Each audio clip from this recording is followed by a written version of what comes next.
Congratulations, Attorney Simmons. Look at what you have done, Attorney Matias. Dahil sa kalokohan mo, ang daming nahassle ng mga tao. Look who's talking. I'm not talking to losers today. Era, would you like to have a preview of what the prosecutor has to say?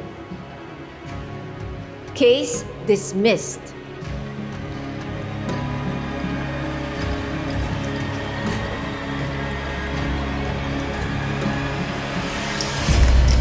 Sandali! Ano ba bang gusto mo, Lilet? Oo. Panalo kayo. Pero sa mga mata ko, kayo ang totoong losers.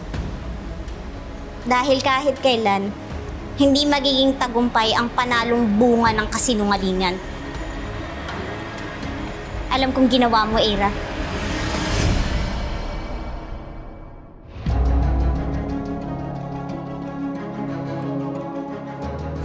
Mabuti naman po at may pagkukunan na kayo ng kabuhayan pagkatapos po nung nangyari sa inyo.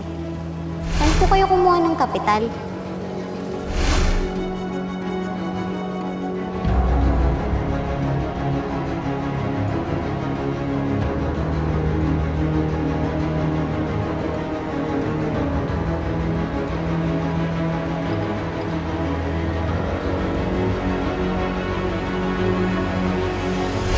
Pero sa lahat ng to, ako ang pinakamalaking talunan. Dahil yung mga abogadong hinahangaan ko, iniidolo, tinuturing na kaibigan, ay isa palang malaking kahibangan. It's a prank. Isang napakalaking prank.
If you want me to be a good husband, if you want me to be a good father to Trixie, I need time to heal.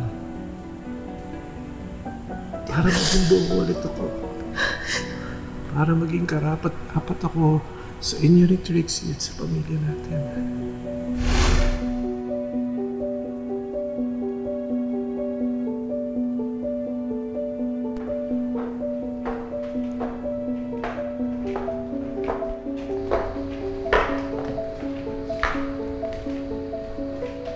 Mom, are you sure about this?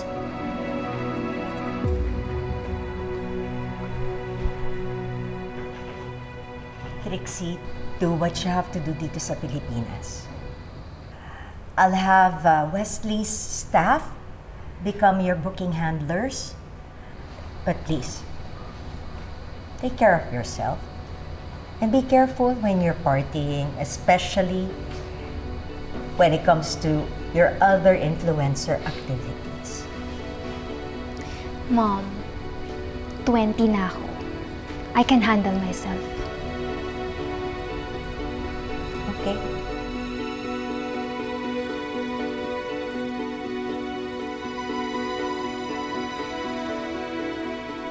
Pagbalik ko dito, kasama ko na daddy mo. Be a good girl. Yes, Mom. Okay. I'll call you when I get there.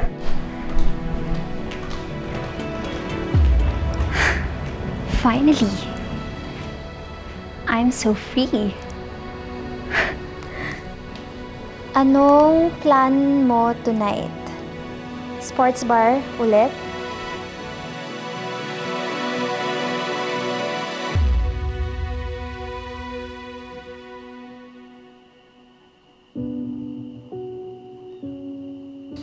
Ilan na kaya ang casualty ng hit and run sa mundo?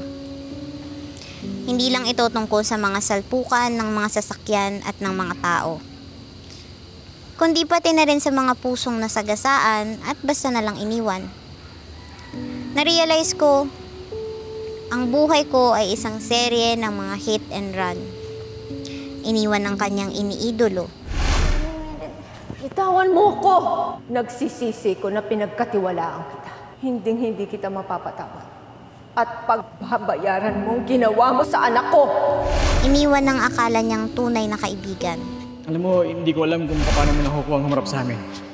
Ikaw ang posibleng dahilan pag nakasuhan si Ira. Buti pa, umalis ka na lang. Iniwan ng kanyang ina. Iniwan ng kanyang ama. Ng pamilyang kinalakihan niya. Ang buhay ko ay isang serye ng mga hit and run. Nasasagasaan, iniiwan, patuloy na binabangga, mapapasubsob sa daan. Ano ba yan? Haharang-harang pa kasi! Pero babangon hanggat kaya. Naku, Manong, bilisan mo na. Malilate na ako sa airport. Bilis! Sira ulo to! Hoy! Balik ka dito! Pare, okay ka lang? Sira ulo yun? Papagkain pa ako? Sino mo bitinamaan ako? Ano ba? Hindi mo ba ako tutulungan dito?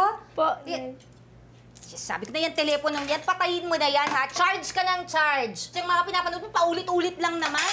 Nay naman, pati iba naman to. Charger na nga lang ginagamit ng cellphone. Lani, ano ka ba? Yan na nga lang ang pinakalibangan ng anak mo pagkatapos ng buong araw na trabaho eh. Oo nga na. Pwede naman. Sige, magbabad ka dyan. Basta may tuturo nyo sa akin, papaalam nyo sa akin saan nakukuha ng pambayad ng kuryente. FYI lang, sir, ma'am. Ang lahat nagtaasan na. Etong ulo ko halos pumutok na sa sakit kung paano ko pagkakasyahin yung pera natin.